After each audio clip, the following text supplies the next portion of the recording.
प्यारे बच्चों, हमारे YouTube channel A to Z physics classes में आपका स्वागत है।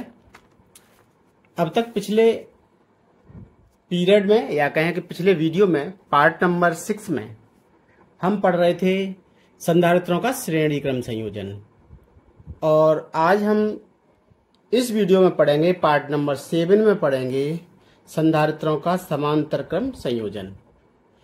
तो देखिए, हमने यहाँ पर हेडिंग डाल रखा है संधारित्रों का समांतर क्रम संयोजन।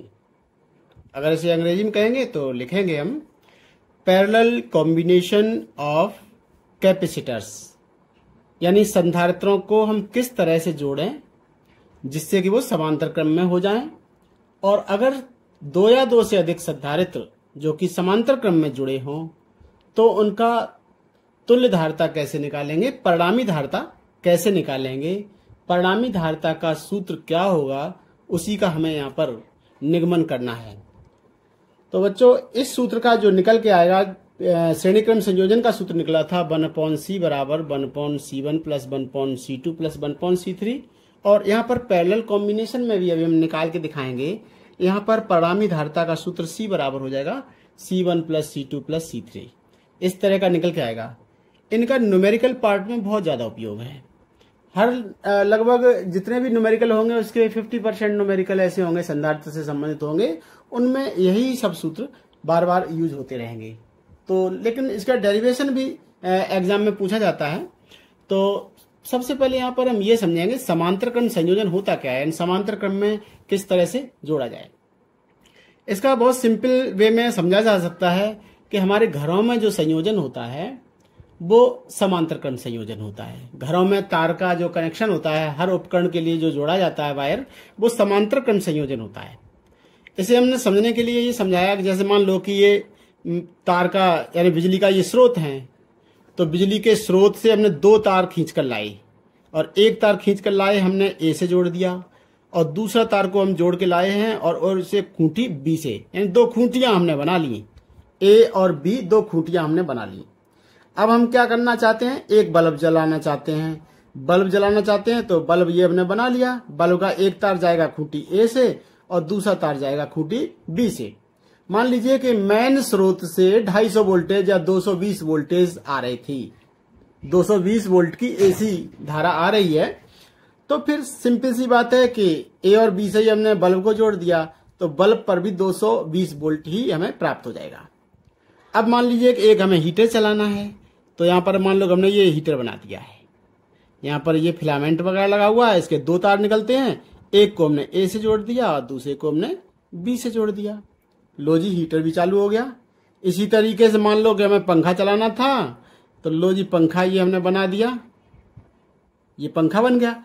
पंखा में भी दो तार होते हैं, एक को हमने ले जाकर ए से जोड़ दिया डायरेक्ट, और एक को हमने बी से जोड़ दिया। इस प्रकार से पंखा भी जोड़ दिया तो पंखा भी चलने लगा, और पंखे पर भी 220 वोल्टेज प्राप्त हो जाएंगे। तो हम यहाँ पर एक तो ये निष्कर्ष निकाले कि जो समांतर क्रम में जितने भी कनेक्शन जुड़े होते हैं, उस समांतर क्रम में सभी का वोल्टेज यानी विभव समान होता है, सभी पर विभवांतर जो होगा वो समान होता है। यदि हमने बल्ब को जोड़ दिया तो बल्ब पर भी 220 वोल्ट का विभवांतर लगेगा। हीटर जोड़ा तो हीटर पर भी 220 वोल्ट का ही विभवांतर मिलेगा, और पंखा हमने जोड़ा है तो उन्हीं पॉइंट से, चूंकि ए और बी से ही जोड़ा है, तो सीधी सी बात है पंखे को भी 220 वोल्ट का विभवांतर मिलेगा।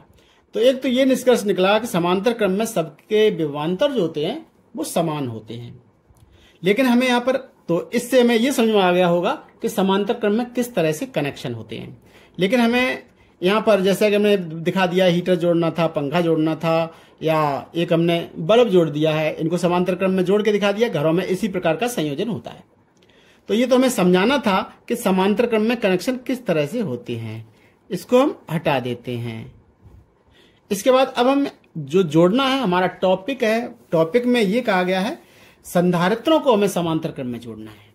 तो हम क्या करेंगे, यहाँ पर 3 संधारित्र ले लेंगे। एक ये संधारित्र है, मान लो इसकी धारिता C1 है। दूसरा संधारित्र ये है, इसकी धारिता C2 है, और तीसरा संधारित्र ये है, इसकी धारिता C3 है। 3 संधारित्र हैं, इन्हें समांतर क्रम में जोड़ना है। तो वही काम करना है, एक खूंटी इधर बना लो, या कहें कि एक पॉइंट इधर ले लेंगे, एक बिंदु इधर ले लेंगे, बिंदु ले लेंगे ए और दूसरी तरफ बिंदु ले लेंगे बी। ठीक है, ए और बी के बीच हमें इन तीनों संधारित्रों को अगर जोड़ते चले जाएं तो वो समांतर क्रम में हो जाएंगे। संधारित्र पहला है जिसकी धारिता C1 है, उसकी पहली प्लेट को ए से जोड़ देते हैं, दूसरे संधारित्र की भी पहली प्लेट को ए से जोड़ देते हैं और तीसरे संधारित्र की भी पहली प्लेट को बिंदु ए से जोड़ देते हैं और इसी प्रकार से दूसरी प्लेटों को भी बिंदु बी से जोड़ देते हैं। लो, हमने जोड़ दिया। कहने का मतलब क्या है, संधारित्रों को समांतर क्रम में जोड़ने के लिए क्या करना पड़ेगा हमें, तीनों संधारित्रों की पहली प्लेट को एक बिंदु से और दूसरी प्लेट को दूसरे बिंदु से जोड़ दीजिए, तो ये इनका कॉम्बिनेशन होगा, वो समांतर क्रम संयोजन होगा।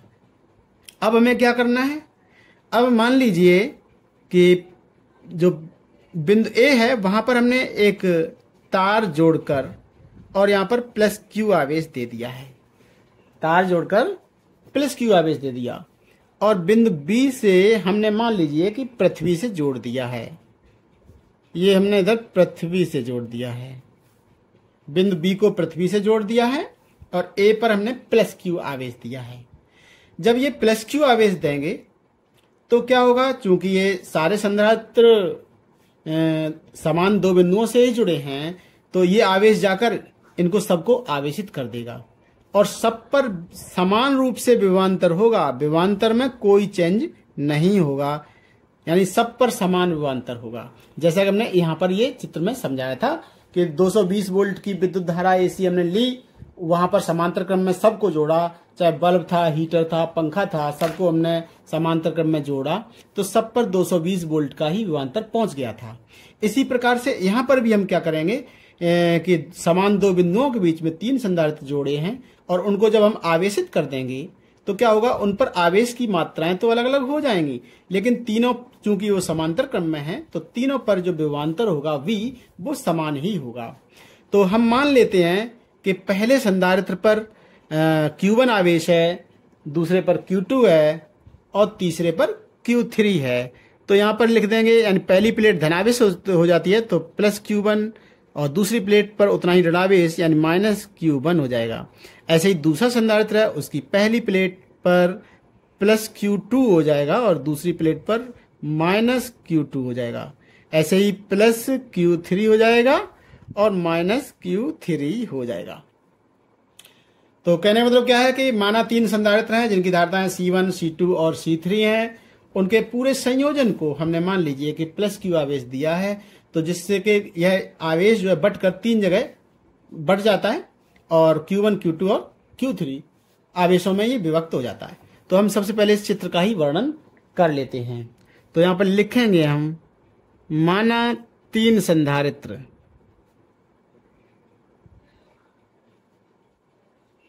जिनकी धारिताएं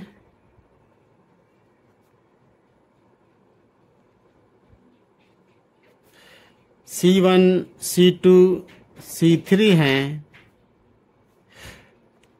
समांतर क्रम में जुड़े हैं, समांतर क्रम में जुड़े हैं।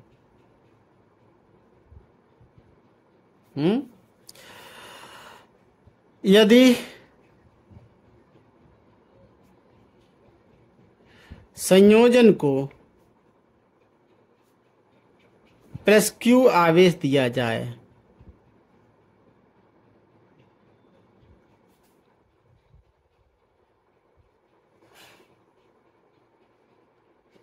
तो उन पर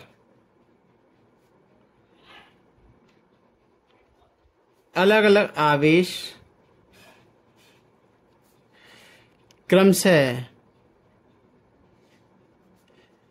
Q1, Q2, Q3 संचित हो जाते हैं।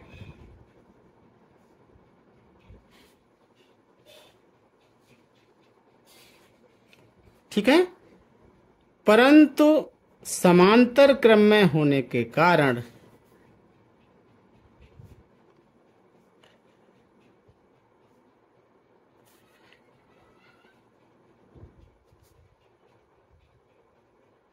तीनों पर विभवांतर V समान रहता है। तीनों पर कैसा रहेगा? समान रहता है। तो Q बराबर, देखिए यहां पर हमने बताया कि टोटल आवेश तो हमने दिया था प्लस Q, और ये तीनों संधारित्रों पर 3 जगह बट गया, तो कुल आवेश जो होगा वो तीनों पर अलग अलग आवेशों के योग के बराबर होगा। तो लिख देंगे हम Q बराबर Q1 plus Q2 plus Q3, और Q बराबर होता है, चूंकि Q बराबर होता है CV, तो Q1 बराबर हो जाएगा C1 इंटू V। V तीनों पर ही समान होगा, विभव समान होगा, विभव जो है V उभयनिष्ठ होगा। और ऐसे ही Q2 बराबर C2V और Q3 बराबर C3V। तो इस प्रकार से ये तीनों मान Q1, Q2 और Q3 के ये तीनों मान ऊपर वाले सूत्र में रख देंगे, तो ये हो जाएगा Q बराबर, Q1 का मान हो जाएगा C1V plus C2V plus C3V, ये हो जाएगा। ठीक है, तो ये हमें समीकरण मिल गया। अब हम आगे ये मान लेंगे कि मान लीजिए कि तीनों संधारित्र जो कि समांतर क्रम में जुड़े हैं, उनकी तुल्य धारिता या कहें कि परिणामी धारिता C है। यदि समांतर क्रम में जुड़े संधारित्रों की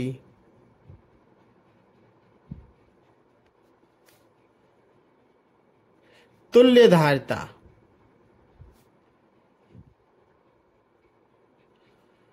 C है।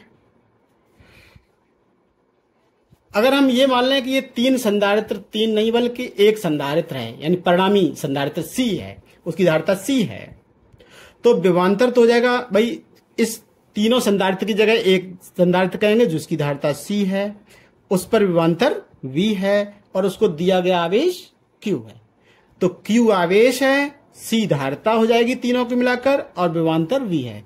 तो Q, C और V इन तीनों में संबंध होगा, तो Q इक्वल टू हो जाएगा CV।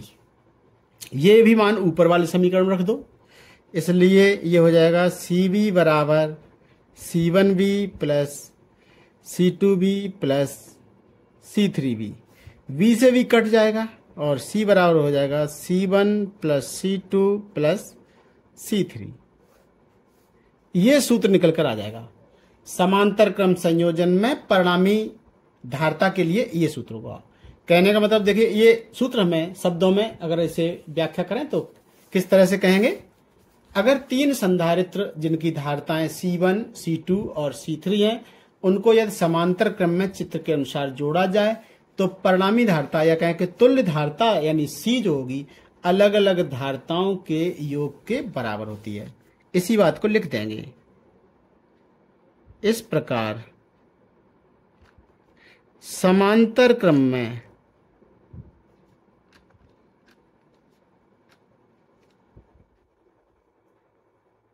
जुड़े संधारित्रों की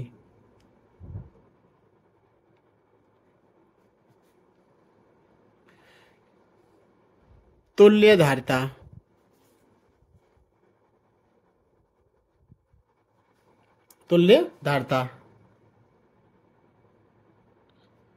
अलग अलग धारिताओं के, अलग अलग संधारित्रों की धारिताओं के, अलग अलग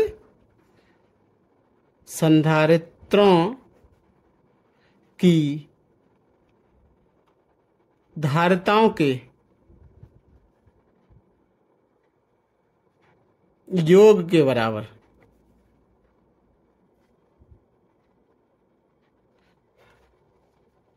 होती है। तो क्या निष्कर्ष निकल के आया?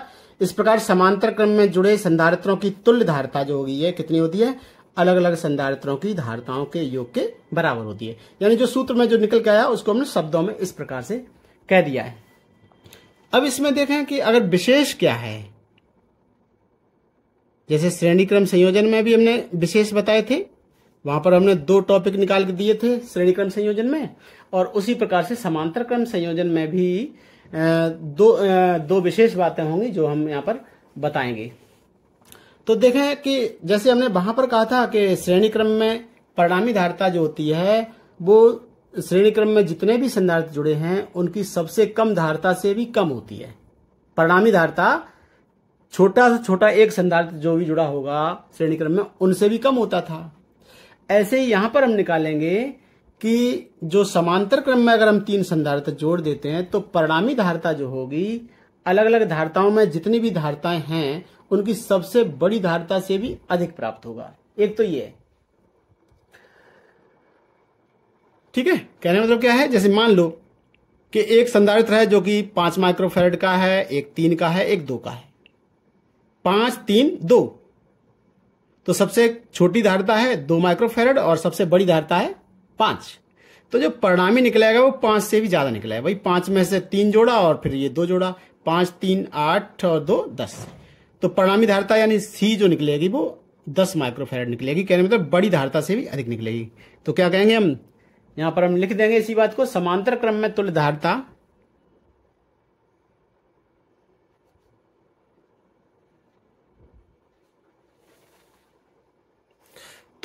धारिता कितनी होती है भाई, समांतर क्रम में तुल्य धारिता अलग अलग धारिताओं के अलग अलग धारिताओं में सबसे अधिक धारिता से भी अधिक प्राप्त होती है।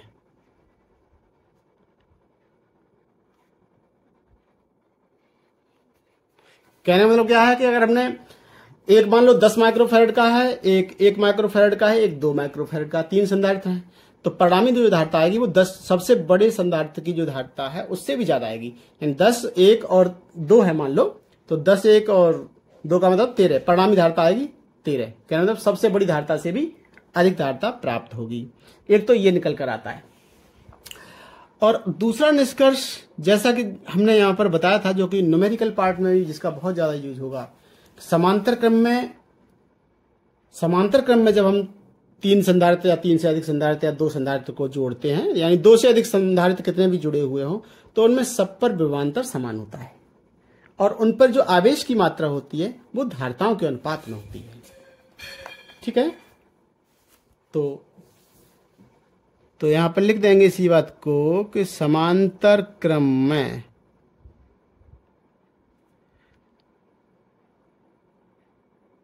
परिणामी विभव कितना रहता है, विभवांतर प्रत्येक संधारित्र पर विभवांतर के बराबर रहेगा। समांतर क्रम में परिणामी विभवांतर कितना रहेगा, प्रत्येक संधारित्र पर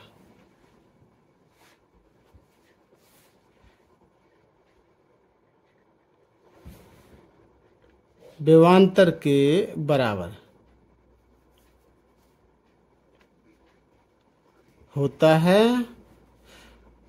तथा अलग अलग संधारित्रों पर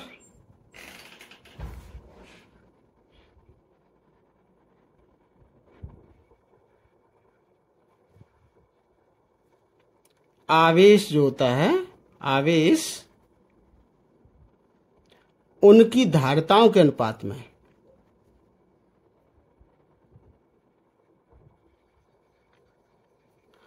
उनकी धारिताओं के अनुपात में होता है।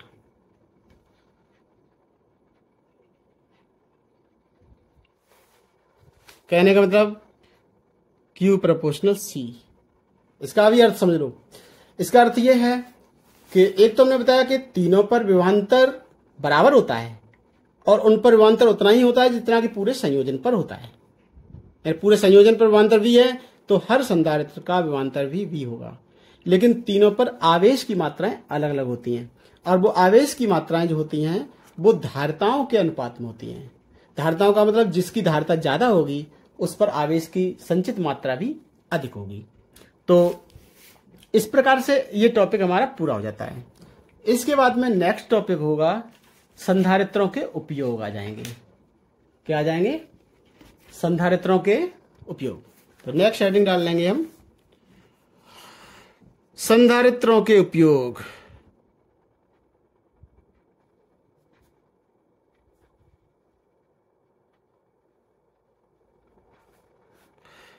देखिए संधारित्रों के उपयोग क्या हैं, यहां पर हम समझ गए होंगे। सबसे पहला और महत्वपूर्ण उपयोग है आवेश का संचय करने में। आवेश का संचय करने में, यानी जब जो अब तक हम पढ़ते आए, यही पढ़ते आए हैं कि हम आवेश का ज्यादा से ज्यादा संचय कैसे करें, आवेश को किस प्रकार से संचय किया जा सकता है, उसकी धारिता कैसे बढ़ाई जाए। तो धारिता बढ़ाने का मतलब उस पर ज्यादा से ज्यादा आवेश कैसे संचय किया जाए, तो वही इसका सबसे महत्वपूर्ण उपयोग भी है। आवेश को किसी भी संधारित्र पर हम ज्यादा से ज्यादा आवेश संचय कर सकते हैं। और उस आवेश का उपयोग कहां कर सकते हैं? अगर हमें मान लीजिए किसी वैद्युत परिपथ में क्षणिक विद्युत धारा प्रवाहित करनी है, तो उस परिपथ को संधारित्र के सिरों पर जोड़ दीजिए। तो जैसे ही जोड़ेंगे उस परिपथ में तेजी से धारा प्रवाहित होगी और जो संधारित्र होगा वो डिस्चार्ज हो जाएगा, धारा बंद हो जाएगी, क्षणिक धारा प्रवाहित होगी। और कहें कि उसमें हम क्षणिक चुंबकीय क्षेत्र और वैद्युत क्षेत्र भी उत्पन्न कर सकते हैं, या विद्युत चुंबकीय तरंगें भी क्षणिक उत्पन्न कर सकते हैं। तो ये इसका पहला उपयोग है। दूसरा उपयोग क्या हो सकता है कि एक तो आवेश संचित कर सकते हैं और दूसरा उपयोग है इसका ऊर्जा संचय में।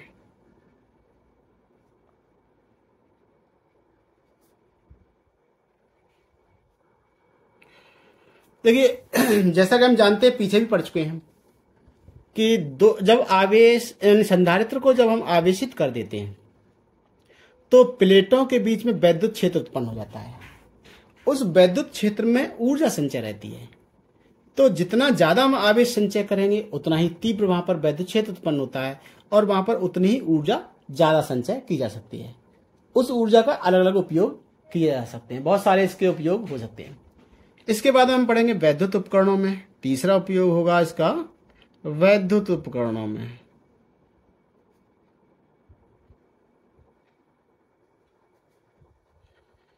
देखिए वैद्युत उपकरणों में जैसे एक एग्जाम्पल देते हैं हम आपको। जैसे हम घरों का जो पंखा यूज करते हैं या कहीं पर भी मोटर जो होते हैं, उस मोटर में एक हमने संधारित्र लगा दिया होता है। तो उस संधारित्र का काम क्या है? जब अधिक धारा आती है तो वो धारा संधारित्र में चली जाती है, और जब धारा घटने लगती है तब उस धारा का जो प्रवाह होता है वो संधारित्र से होने लगता है। तो इस प्रकार से वो उपकरण, यानी जितने भी वैद्युत उपकरण होंगे, अधिकांश उपकरणों में संधारित्र जुड़े रहते हैं। तो संधारित्रों का उपयोग वैद्युत उपकरणों में भी किया जाता है। वैद्युत उपकरणों के अतिरिक्त इसका और उपयोग हो सकता है इलेक्ट्रॉनिक परिपथों में हो सकता है। नंबर 4 है इलेक्ट्रॉनिक परिपथों में। ठीक है, इलेक्ट्रॉनिक परिपथ यानी इलेक्ट्रॉनिक सर्किट्स में भी संधारित्रों का उपयोग किया जाता है। तो आज के जितने भी उपकरण हैं, चाहे रेडियो ट्रांसमिशन हो या रिसेप्शन हो, रिसीविंग हो, है ना, ट्रांसमीटर हो या रिसीवर हो, हर जगह हम क्या लगाते हैं? डायोड लगाते हैं, ट्रांजिस्टर लगाते हैं, और ये संधारित्रों का उपयोग किया जाता है। चाहे कोई रेडियो सिग्नल है, रेडियो सिग्नल को ट्रांसमिशन करना है, रिसीविंग करनी है, या जितने भी उपकरण रहते हैं हमारे इलेक्ट्रॉनिक सर्किट, चाहे टेलीविजन हम देख लें, अपने घरों में टेलीविजन देख लें, तो ये सभी इलेक्ट्रॉनिक सर्किट्स हैं, वैद्युत उपकरण हैं। और इन सभी वैद्युत उपकरणों में हम लोगों ने देखा होगा कि संधारित्रों का पर्याप्त मात्रा में उपयोग किया जाता है। तो कोई भी ऐसा इलेक्ट्रॉनिक सर्किट नहीं है जिसमें संधारित्रों का उपयोग न किया जाए। तो ये भी इसका उपयोग हो गया है। और वैज्ञानिक अध्ययनों में,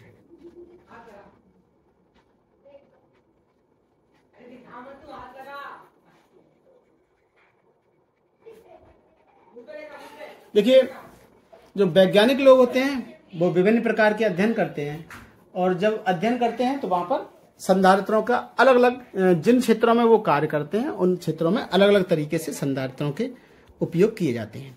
तो इस प्रकार से ये हमारे 5 संधारित्रों के हमने 5 उपयोग बताए। एक तो आवेश का संचय करने में, दूसरा है ऊर्जा का संचय करने में, वैद्युत उपकरणों में, इलेक्ट्रॉनिक परपथ यानी इलेक्ट्रॉनिक सर्किट्स में, और वैज्ञानिक अध्ययन में इनका उपयोग किया जाता है। तो इस प्रकार से ये टॉपिक हमारा पूरा हो जाता है। इसके बाद नेक्स्ट टॉपिक हम लेते हैं वान डे ग्राफ जनित्र। नेक्स्ट टॉपिक है वान डे ग्राफ जनित्र, यानी Van de Graaff generator. Van de Graaff generator.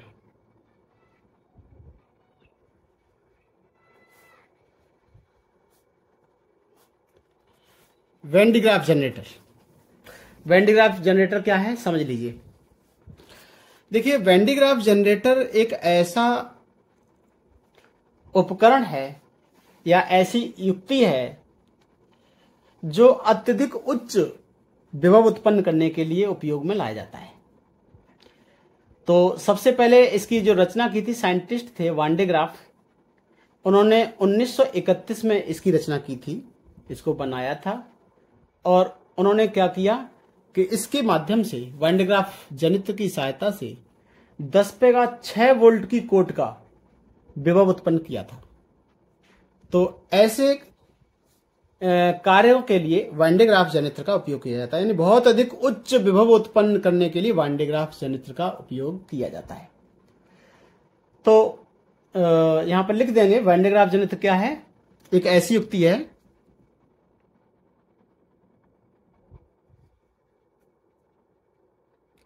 या उपकरण लिख दो। एक ऐसा उपकरण है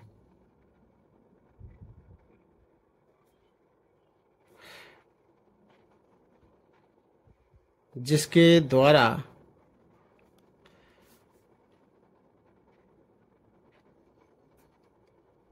अत्यधिक उच्च विभव उत्पन्न किया जाता है।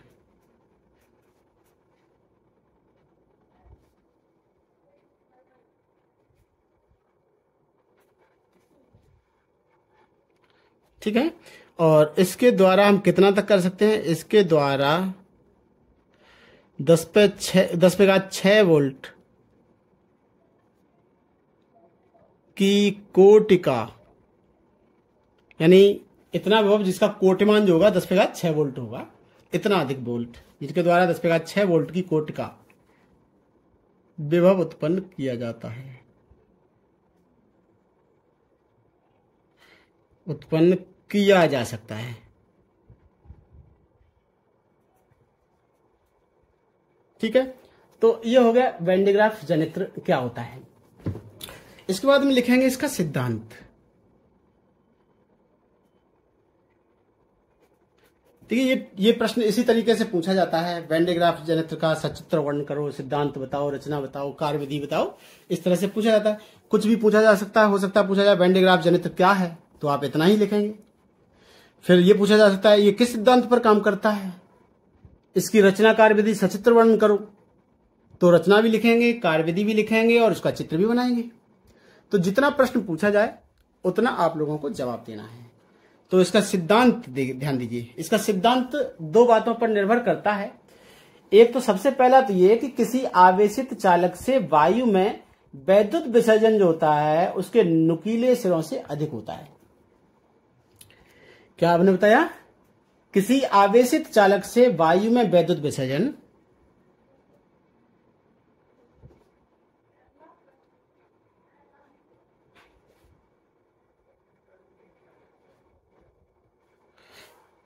तो नंबर 1 यानी 2 बातों पर निर्भर करता है। नंबर 1, किसी आवेशित चालक से वैद्युत विसर्जन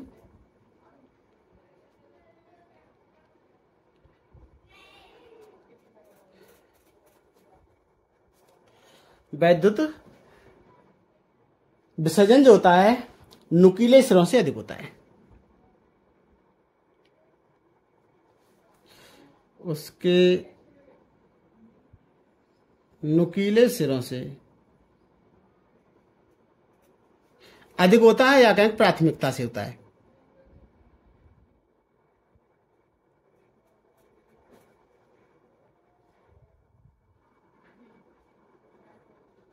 इस चीज को भी समझ लीजिए, इसमें क्या कहा गया है। यानी किसी आवेशित चालक से जो वायु में वैद्युत विसर्जन होगा उसके नुकीले सिरों से प्राथमिकता से होता है। उसका कारण क्या है? जैसे मान लीजिए कि ये कोई कील है और उसका ये नुकीला सिरा है, ये नुकीला सिरा है, तो इस नुकीले सिरे का क्षेत्रफल जो होगा वो बहुत कम होगा। तो वहां पर जो आवेश का घनत्व होता है सिग्मा बराबर होता है Q/A। तो ए का मान या नुकीले सिरे का क्षेत्रफल बहुत कम होगा, यानी 0 मान लें, तो वहां पर आवेश बटे एरिया इसका बहुत कम है, मान लो कि 0 है, तो कितना हो जाएगा? आवेश घनत्व तो अनंत हो जाएगा। कहने मतलब इस नुकीले सिरे पर आवेश का पृष्ठ घनत्व तो अधिक हो जाता है। अधिक घनत्व होने के कारण क्या होगा? उसमें आवेश बहुत सारे पास पास हो जाएंगे, वो आपस में प्रतिकर्षित होने लगेंगे। समान आवेश होते हैं, वो एक दूसरे को प्रतिकर्षित करते हैं और फिर वो वायु में रिलीज हो जाते हैं। ठीक है, तो वो यहाँ पर लिखा है कि नुकीले सिरों से वैद्युत विसर्जन लिखा है। वैद्युत विसर्जन यानी वैद्युत विसर्जन करता भी कैसे है? जब यहाँ पर वायु का घनत्व बढ़ जाता है तो उसके चारों तरफ जो वायु होती है उसको आयनित कर देता है। ठीक है, और आयनित करके और फिर वो दूर की तरफ जाने लगते हैं, तो वहां से वैद्युत विसर्जन आसानी से और अधिकता से होता है। दूसरा सिद्धांत यहाँ पर यह काम करता है कि अगर मान लीजिए कि कोई आवेशित गोला है या कहें कि गोली कोश है, इस पर हमने कुछ आवेश दिया है, मान लो कि +Q आवेश दिया है। इसके अंदर हमने कोई चालक पदार्थ रख दिया है, इस पर भी हमने आवेश दिया है। तो अंदर वाले गोले पर विभव जो होता है वो ज्यादा होता है। यानी यहां पर विभव मान लो कि अंदर वाले गोले पर विभव है V1 और बाहर वाले पर है V2, तो यहां पर V1 जो होगा वो ग्रेटर देन होगा V2, यानी अंदर वाले गोले का विभव ज्यादा होता है, बाहर वाले गोले का विभव कम होता है। इसे हम कई तरीके से सिद्ध कर सकते हैं। ठीक है, यानी जैसे अंदर वाले गोले का अपने आवेश के कारण विभव निकाल दो और फिर बाहर वाले गोले के कारण अंदर वाले गोले पर आवेश निकाल दो। इसी प्रकार से फिर बाहर वाले गोले पर अपने आवेश के कारण निकालो, फिर अंदर के कारण निकालो, तो अब ये पाएंगे वहां पर सिद्ध हो जाता है कि अंदर वाले गोले पर विभव ज्यादा है और बाहर वाले गोले पर विभव कम है। यानी अंदर वाला गोला जो है उच्च विभव पर है। तो दोनों को यदि हम किसी तार द्वारा जोड़ दें इस तरह से, तो अंदर वाला गोला है अधिक विभव पर, यानी V1 ग्रेटर देन V2 लिखा हुआ है, तो अंदर वाला गोला ऊंचे विभव पर है। तो आवेश सदैव धनावेश है चूंकि, तो धनावेश सदैव ऊंचे विभव से नीचे विभव की ओर जाने लगता है, इस तरह से जाएगा। ठीक है, यानी आवेश सदैव ऊंचे विभव से नीचे विभव की ओर बहने लगता है। तो ये दो बातें निर्भर करती हैं। तो हम क्या कहेंगे? यदि हम किसी आवेशित खोखले गोले के भीतर कोई आवेशित अन्य चालक रख दें, क्या रख दें? यदि किसी खोखले गोले के भीतर खोखले आवेशित गोले, खोखले आवेशित गोले के भीतर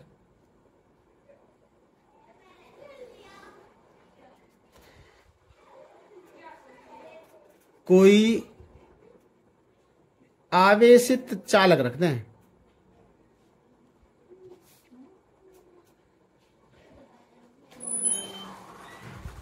तो चालक का विभव खोखले गोले से अधिक होता है। खोखले गोले से अधिक होता है।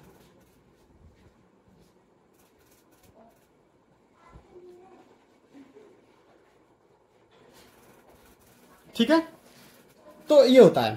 कहने का मतलब अंदर कोई हमने चालक रख दिया है, वो भी आवेशित है। तो लिखा हुआ है यदि किसी खोखले आवेशित गोले के भीतर कोई आवेशित चालक रख दें या आवेशित गोला ही रख दें, चाहे कैसे कुछ भी हो, चालक होना चाहिए, आवेशित होना चाहिए, तो चालक का विभव जो होगा वो खोखले गोले के से भी अधिक होता है। जैसे हमने यहां पर दिखा दिया V1 ग्रेटर देन V2, ये होता है। तो ये हो गया इसका सिद्धांत। इसी सिद्धांत पर ये हमारा जो वेन डिग्राफ जनरेटर है काम करेगा। इसके बाद हम लिखेंगे इसका रचना। रचना में समझ लीजिए, रचना में हमें एक तो वेन डिग्राफ जनरेटर का एक चित्र बनाना है। तो बच्चों हमने उसका चित्र बनाया हुआ है ऑलरेडी, सिर्फ समझाना है। ये चित्र हमने आपके सामने रख दिया है, ये चित्र हमने पहले से बना रखा है। ये वेन डिग्राफ जनरेटर का चित्र है, एक रफली चित्र है, कोई साफ सुथरा चित्र नहीं बनाया गया है। लेकिन आप लोगों को नोट्स में नीचे, जैसा कि हम हर वीडियो के अंतर्गत नीचे एक लिंक देते हैं, लिंक होता है डिस्क्रिप्शन बॉक्स में जाएंगे, उसमें लिंक मिलेगा, पीडीएफ नोट्स लिखा हुआ होगा वहां पर। तो पीडीएफ नोट्स के नीचे लिंक को जैसे ही दबाएंगे तो आप लोगों को वहां पर ये नोट्स मिल जाएंगे, और उस नोट्स में आप लोगों को ये साफ सुथरा चित्र बना हुआ मिल जाएगा। यहां पर केवल हमने एक्सप्लेन करने के लिए एक रफली चित्र बनाया हुआ है। तो इसकी रचना में हमें क्या समझना है, यानी जो ये चित्र बना हुआ है इसी का हमें वर्णन करना है। तो इसमें एक तो होता है खोखला गोला होता है, ये खोखला गोला दिखाया गया। एक खोखला गोला होता है जिसको हमने एस से प्रदर्शित किया। ये खोखला गोला एस होता है, उसको दो कुचालक स्टैंडों पर रखा जाता है। दो कुचालक स्टैंड, देखो एक इधर रखा हुआ है, ये कुचालक स्टैंड है, एक इधर कुचालक स्टैंड है, और इस पर लिख भी दिया हमने विद्युत रोधी स्टैंड है। तो कुचालक स्टैंड है या विद्युत रोधी स्टैंड है, उस स्टैंड पर रख दिया जाता है। इसमें दो पुली होते हैं, P1 और P2, दो पुली होते हैं, और उन पर एक बेल्ट चढ़ी रहती है। ये बेल्ट चढ़ी हुई है, ठीक है। और इस पुली को घुमाने के लिए, इन दोनों पुलियों को या कहें कि इस बेल्ट को चलाने के लिए एक विद्युत मोटर लगा रहता है। यहां पर ये विद्युत मोटर लगा हुआ है। इस विद्युत मोटर से एक और बेल्ट जो होती है पुली P1 पर चढ़ी रहती है, जिससे पुली P1 घूमने लगेगी। जब पुली P1 घूमेगी तो इस पर बेल्ट चढ़ी होने के कारण पुली P2 भी घूमने लगेगी, और इस प्रकार से यानी विद्युत मोटर यहां से घूमेगी तो जो कि इस पुली को घुमाएगा, और ये पुली जो होगी ये बेल्ट को इस तरह से ऊपर नीचे चलाएगा, और ये पुली P2 भी घूमने लगेगी। तो हम यहाँ पर, और साथ ही फिर क्या करते हैं, इसमें दो कंघी भी लगी होती हैं, C1 और C2। कंघी C1 को एक डीसी बैटरी के उच्च विभव के स्रोत से, जिसका वोल्टेज होता है लगभग 10⁴ वोल्ट का, यहां पर हम लिख भी देते हैं 10⁴ वोल्ट का विभव होता है। 10⁴ वोल्ट के डीसी स्रोत के धन टर्मिनल से कंघी C1 को जोड़ देते हैं, ठीक है। यहां पर जोड़ने के बाद, और दूसरी कंघी होती है जो कि C2 है, उसे हम जो बड़ा सा खोखला गोला था होता है उससे संबंधित कर देते हैं। ये हो गई इसकी रचना। तो इसी बात को हम लिख भी देते हैं, तो लिख देते हैं। तो सबसे पहले तो लिख देंगे वान डे ग्राफ जनरेटर चित्र में दिखाया गया है।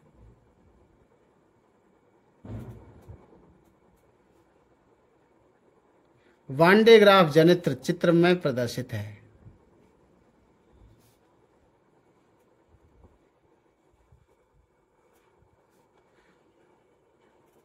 इसमें एक बड़ा खोखला गोला, खोखला गोला एस होता है। इसमें क्या रहेगा, एक खोखला गोला एस होता है जो दो कुचालक स्टैंडों, दो कुचालक स्टैंडों पर रखा रहता है, ठीक है। तो कुचालक स्टैंडों पर ये रखा रहेगा ये गोला। इसमें दो पुली होती हैं, दो पुली लिख भी दो इनके नाम भी, पुली P1 व P2 होती हैं, जिन पर बेल्ट चढ़ी रहती है।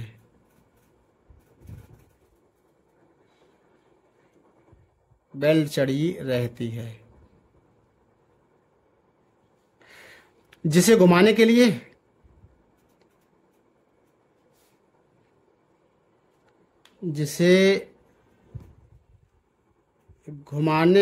लिए मोटर लगी रहती है। ठीक है, इसमें दो कंघी C1 और C2 होती हैं।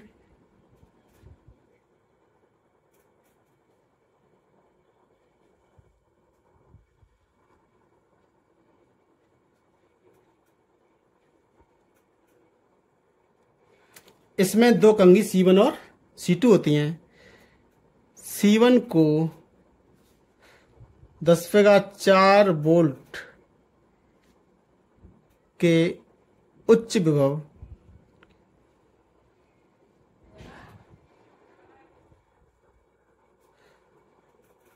के धन टर्मिनल से जोड़ देते हैं। कहां जोड़ देंगे? धन टर्मिनल से जोड़ते हैं।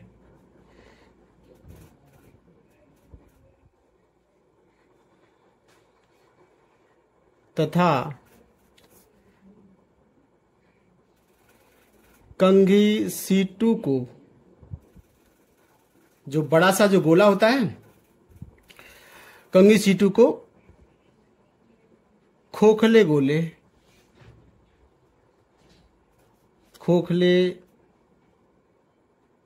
गोले S से जोड़ देते हैं। ठीक, ये उसकी रचना हो गई। तो देखिए, इसमें हमने जो चित्र में यहां पर दिखाया गया था वही सब लिख दिया कि वान डे ग्राफ जनित चित्र में दिखाया गया है। इसमें एक खोखला गोला S होता है जो कि दो स्टैंड, कुचालक स्टैंड है, स्टैंडों पर रखा रहता है। इसमें दो पुली होती हैं, P1 और P2 दो पुली होती हैं, उन पर एक बेल्ट चढ़ी रहती है। इनको घुमाने के लिए यहाँ पर एक विद्युत मोटर भी लगा रहता है। इसमें दो कंघी होती हैं C1 और C2, और C1 को हम जोड़ देते हैं उच्च वोल्ट 10⁴ वोल्ट के विभव वाली बैटरी के धन टर्मिनल से जोड़ देते हैं, और C2 को हम खोखले गोले से जोड़ देते हैं। ये हो जाती है इसकी रचना। रचना के बाद में इसमें हम पढ़ेंगे इसकी कार्यविधि, इसके बाद में लिखेंगे इसकी कार्यविधि।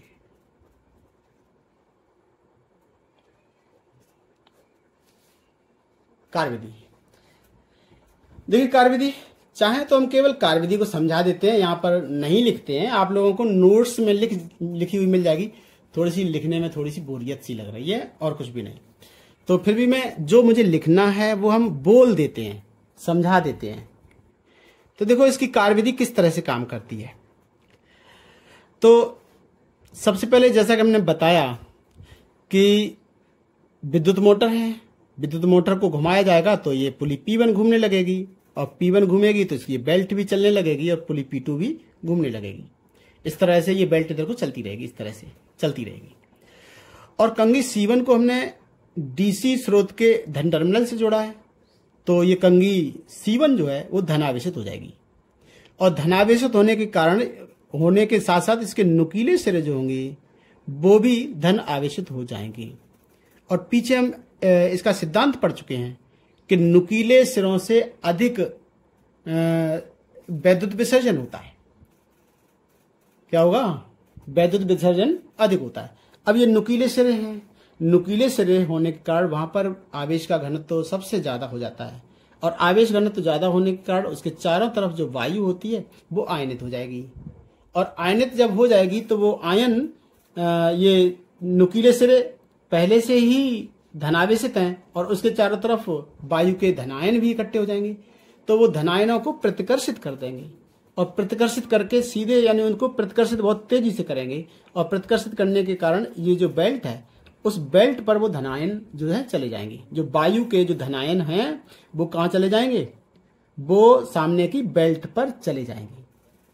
ठीक है, अब ये बेल्ट घूम रही है ऊपर की ओर, इस तरह से घूम रही है, तो वो बेल्ट जो होगी उस आवेश को लेकर ऊपर की ओर चली जाएगी, और इस बेल्ट से रगड़ता हुआ कंघी C2 होता है, तो सारा आवेश जो होगा वो कंघी पर पहुंच जाएगा। अब यहां पर कार्य करता है दूसरा सिद्धांत जो दो हमने बताई थी, दो तथ्यों पर इसका सिद्धांत काम करता है।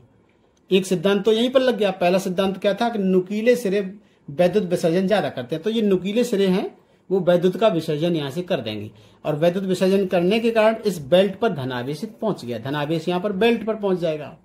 अब यहां पर बेल्ट पर धनावेश आ चुका है। वो आवेश कहां चल देगा? बेल्ट से होता हुआ और ऊपर की ओर जाएगा, लेकिन ऊपर जाते ही कंघी C2 जो होगी इस बेल्ट से रगड़ रही होगी, अतः वो धनावेश इस कंघी C2 पर चला जाएगा।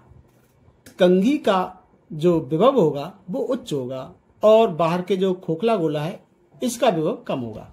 तो इसलिए आवेश सदैव ऊंचे विभव से नीचे विभव की ओर बहता है। अतः कंघी से आवेश चलकर किधर चला जाएगा? बाहर वाले खोखले गोले पर चला जाएगा। इस प्रकार से बाहर वाला खोखला गोला जो होगा वो लगातार आवेशित होता चला जाएगा। लेकिन फिर क्या होगा? तो जैसा हमने बताया कि लगातार ये बैटरी है, टर्मिनल है, धन टर्मिनल जोड़ दिया हमने कंघी से, वहां से आवेश छिड़क जाता है इस बेल्ट पर धनावेश, और वो आवेश ऊपर को जाता है। वो आवेश कौन कलेक्ट करेगा? दूसरी कंघी है वहां पर C2 जो दूसरी कंघी है वो उस आवेश को कलेक्ट करती जाती है, संचित करती है, एकत्रित करती जाती है, और उसका विभव ऊंचा होता है और खोखले का विभव नीचा होता है। अतः आवेश सदैव ऊंचे विभव से नीचे की ओर बहता है। अतः हमने तार द्वारा जब जोड़ दिया है तो कंघी से विभव चलकर और खोखले गोले पर चला जाएगा। खोखले गोले पर अब विभव आवेश चला गया। तो यही क्रिया लगातार चलती रहती है। इसी प्रकार से आवेश ऊपर की ओर चलता चला जाता है, बार बार आवेश ऊपर की ओर जाएगा। कंघी C2 उस आवेश को एकत्रित करेगी और उस आवेश को खोखले गोले पर, खोखला गोला S है, उस खोखले गोले पर भेजता जाएगा। इस प्रकार से जो खोखला गोला होगा वो अत्यधिक उच्च विभव पर चला जाएगा, और इसका विभव हो जाता है जब 10⁻6 वोल्ट की कोटि का हो जाता है। तब क्या होता है? इस खोखले गोले के चारों ओर भी वायु है, और वायु में फिर ये आवेश को विसर्जित करने लगता है। जो इस पर काफी मात्रा में आवेश हो गया वो आवेश फिर विसर्जित होने लगता है। लेकिन नीचे से आवेश जाना बंद नहीं होता, नीचे से लगातार आवेश जाता रहेगा, और ये गोला भी क्या करेगा? आवेश को फिर वैद्युत विसर्जन के द्वारा आवेश को हिरास करने लगता है, आवेश का क्षय करने लगता है। और यह क्रिया जब नीचे से पहुंचने वाला आवेश, यानी कंघी C2 पर आवेश पहुंच रहा है, नीचे से C1 से होकर C2 पर पहुंच रहा है, और फिर C2 से फिर खोखले गोले पर पहुंच रहा है। जैसे जैसे कंघी C2 खोखले गोले पर आवेश जितना पहुंचाता जाएगा उतना ही वैद्युत विसर्जन जब होने लगेगा, उतना ही आवेश वायु के द्वारा विसर्जित होने लगेगा, तो फिर खोखले गोले का विभव बढ़ना बंद हो जाएगा। अब खोखले गोले का विभव अधिकतम विभव पर पहुंच जाएगा, और तब इसका विभव हो जाता है 10⁻6 वोल्ट की कोटि का हो जाता है। तो इस प्रकार से हम इस वैन डे ग्राफ जनित्र द्वारा इस खोखले गोले पर अत्यधिक उच्च विभव प्राप्त कर लेते हैं।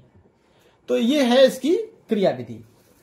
तो मुझे लग रहा है कि इसको लिखने की आवश्यकता नहीं है, मैं एक बार फिर से इसको समझा देता हूं। इसकी क्रियाविधि, कार्यविधि को हम दोबारा से समझा देता हूं, और यहां पर मैं लिखूंगा नहीं, लेकिन आप लोगों को नीचे नोट्स में फिर से बता देता हूं। डिस्क्रिप्शन बॉक्स में एक लिंक दिया रहेगा, जो कि पहला लिंक हम देते हैं PDF नोट्स। तो उस नोट्स में इसकी क्रियाविधि भी और पूरा वर्णन जो हम ऊपर लिख कर आए हैं, ये सब लिखा है, ये भी सब उसमें लिखा हुआ आप लोगों को मिलेगा। तो वहां पर PDF नोट्स में आप लोगों को नोट्स मिल जाएंगे। उसके बाद में दूसरा एक और वहां पर हम लिंक देते हैं नेक्स्ट वीडियो का। तो नेक्स्ट वीडियो के नीचे जैसे ही लिंक को दबाएंगे तो अगले वीडियो पर पहुंच जाएंगे। अगला वीडियो आप लोगों को, यानी ये हम पढ़ रहे हैं वीडियो का पार्ट नंबर 7, तो अगला वाला यानी इसमें नेक्स्ट जैसे ही दबाएंगे तो पार्ट 8 में पहुंच जाएंगे। ठीक है, तो इसकी क्रियाविधि को मैं दोबारा से एक बार समझा देता हूं। तो जैसा कि कंघी C1 को हमने DC स्रोत के धन टर्मिनल से जोड़ा हुआ है, तो इसके सिरों पर, यानी नुकीले सिरे हैं इस कंघी के, उस नुकीले सिरों पर आवेश का घनत्व तो बहुत ज्यादा हो जाएगा। जैसा कि हम सिद्धांत पढ़ चुके हैं कि नुकीले सिरे आवेश का विसर्जन ज्यादा करते हैं। ये लिखा हुआ है, किसी आवेशित चालक से वैद्युत विसर्जन उसके नुकीले सिरों से प्राथमिकता से होता है। तो यहाँ पर नुकीले यानी पहला वाला सिद्धांत काम करेगा। जो नुकीले सिरे हैं, ये नुकीले सिरे हैं कंघी के, वहां से वैद्युत विसर्जन होगा और वो विसर्जित होकर आवेश पहुंच जाएगा सामने वाली बेल्ट पर। और बेल्ट जैसा कि ये मोटर के द्वारा घुमाई जा रही है, इस मोटर के द्वारा इस बेल्ट को घुमाया जा रहा है, तो वो बेल्ट आवेश को लेकर ऊपर की ओर जाएगी और ऊपर की ओर जाएगी। अब यहाँ पर बेल्ट से रगड़ता हुआ दूसरा कंघा होता है, तो दूसरी कंघी C2 होती है, कंघा C2 होता है, वो कंघा भी इस बेल्ट से रगड़ रहा होता है। अतः ये सारा आवेश उस कंघे पर चालक का होता है, तो उस चालक धातु का होने के कारण उस चालक पर C2 पर कंघे पर पहुंच जाता है। अब यहाँ पर दूसरा सिद्धांत काम करेगा। दूसरा सिद्धांत था कि यदि किसी खोखले आवेशित गोले के भीतर कोई आवेशित चालक रख दें तो चालक का विभव खोखले गोले से अधिक होता है, यानी इस चालक का विभव खोखले गोले से कैसा होगा, ज्यादा होगा। कहने का मतलब जो सिद्धांत दूसरा वाला क्या है, यदि हम आवेशित खोखले गोले के भीतर कोई अन्य आवेशित चालक रख दें तो चालक का विभव ज्यादा होता है और खोखले गोले का कम होता है। तो इस प्रकार से हमने जैसे कि बताया कि नीचे से आवेश पहुंच रहा है, वो इस कंघी को आवेशित कर देगा। आवेशित करने के कारण इस पर कुछ विभव होगा, तो लेकिन उसका विभव यानी इस कंघी का विभव ज्यादा होगा और इस खोखले गोले का विभव कम होगा। तो आवेश सदैव ऊंचे विभव से नीचे विभव की ओर जाता है। तो ऊंचा विभव कौन सा है, कंघी का विभव ऊंचा है, खोखले गोले का विभव नीचा है। अतः आवेश चलने लगेगा कंघी से खोखले गोले की ओर, तो इस दिशा में आवेश चलने लगेगा। इस प्रकार ये आवेश जो होगा खोखले गोले पर समान रूप से वितरित हो जाएगा। यह क्रिया लगातार चलती रहती है, यानी इस कंघी के द्वारा लगातार आवेश जो होगा इस जो बेल्ट है, इस बेल्ट पर छिड़का जाएगा। छिड़कने के कारण लगातार यह आवेश ऊपर की ओर जाएगा और वो आवेश कंघी C2 द्वारा संचित कर लिया जाएगा और फिर वो आवेश चला जाएगा खोखले गोले पर। तो खोखला गोला का विभव लगातार बढ़ता जाएगा और जब इस पर विभव बहुत ज्यादा हो जाता है, खोखले के गोले का विभव हो जाता है लगभग 10⁶ वोल्ट का हो जाता है, तब इस पर कंघी C2 के द्वारा भेजा गया आवेश और इसके द्वारा भी फिर वैद्युत विसर्जन होने लगता है। यानी कहें कि यहां से भी फिर आवेश का क्षरण होने लगता है। तो वायु के माध्यम से खोखले गोले का भी आवेश विसरित होने लगता है। जब बड़े गोले के द्वारा आवेश का क्षरण की दर इस पर आने वाले आवेश की दर के बराबर हो जाता है, तो फिर ये खोखला गोला अपने अधिकतम या कहें उच्चतम विभव को प्राप्त कर लेता है और उस समय उसका विभव अधिकतम हो जाता है। इस प्रकार वैन डे ग्राफ ने 10⁶ वोल्ट की कोटि का विभव प्राप्त कर लिया। इसका उपयोग क्या है, तो नेक्स्ट हेडिंग है इसके उपयोग। इसके उपयोग क्या है, तो देखिए जैसा हमने बताया कि यहां से वैन डे ग्राफ जनित्र के द्वारा हम अत्यधिक उच्च वोल्ट प्राप्त कर लेते हैं। इस वोल्ट का हम कहां पर उपयोग करते हैं, तो जो आवेशित कण होते हैं जैसे इलेक्ट्रॉन हो, प्रोटॉन हो या कोई आयन हो, उनको जब उच्च वोल्ट के विभवांतर द्वारा त्वरित करेंगे तो पर्याप्त मात्रा में उनको उच्च वेग प्राप्त हो जाएगा। यही इसका उपयोग है। तो हम इसको लिख भी देते हैं, इसके उपयोग को। इसके द्वारा हम क्या कर सकते हैं,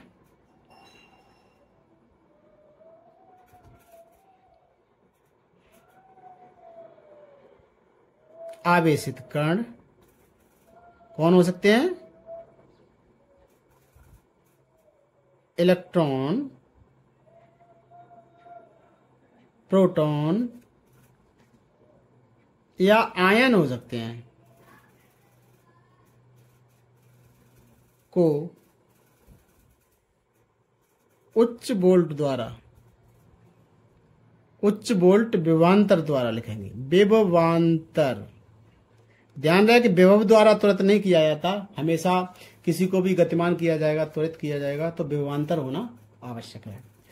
उच्च वोल्ट विभवांतर द्वारा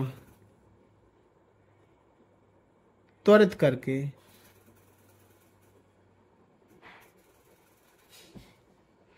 उच्च वेग के आवेशित कण प्राप्त किए जाते हैं। क्या किया जाता है? त्वरित करके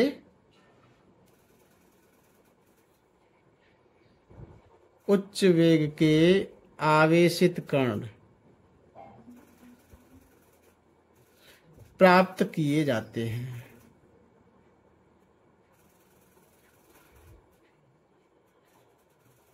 ठीक है, तो ये इसका उपयोग हो गया।